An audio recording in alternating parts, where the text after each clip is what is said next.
Municipal అధికారులకు నోరు లేదు. ఏంటి ఇదే రాజ్యం? దీని కొరకేనా ప్రజాస్వామ్యం ఎన్నికలు? ఇలా మనం ఆనాడని ఈనాడైనా ధర్మానికి కట్టుబడ్డం చెప్పంటారు.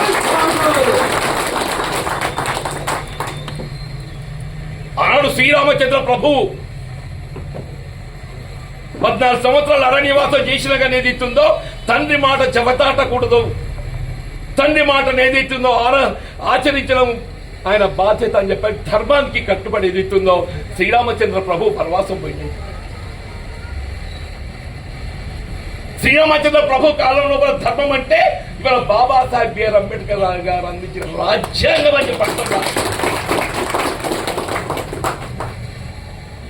ఆనాడు త్రేతాయుగంలో శ్రీరామచంద్ర ప్రభు ధర్మం ఇవాళ కలియుగం లోపల ఏదైతుందో బాబాసాహెబ్ బిఆర్ అంబేద్కర్ గారు అందించిన రాజ్యాంగం అని చెప్పండి.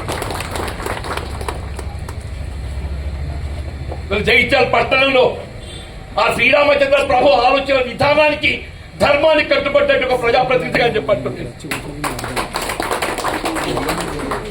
విద్యానగర్ రామాలయం ఏదైతుందో రాముల వారి భూమి ఆక్రమణకు గురవుతుంటే నేను రాజకీయంగా ఏమైనా పర్వాలేదు దీన్ని అడ్డుకుంటా అని చెప్పని ఏదైతుందో ఇవాళ మొత్తం తెలంగాణ రాష్ట్రంలో అంత గొప్ప రామాలయ నిర్మాణం ఎక్కడ నిర్మాణం చెప్పడం చెప్పారు. బాబు తాతలు అక్కడ రాముల వారి గుడి నిలబెట్టమని చెప్పంటే నా జీవితం నాకు తృప్తుంది అని చెప్పండి. ఏం కావాలి ఇంతకంటే ఎక్కువ?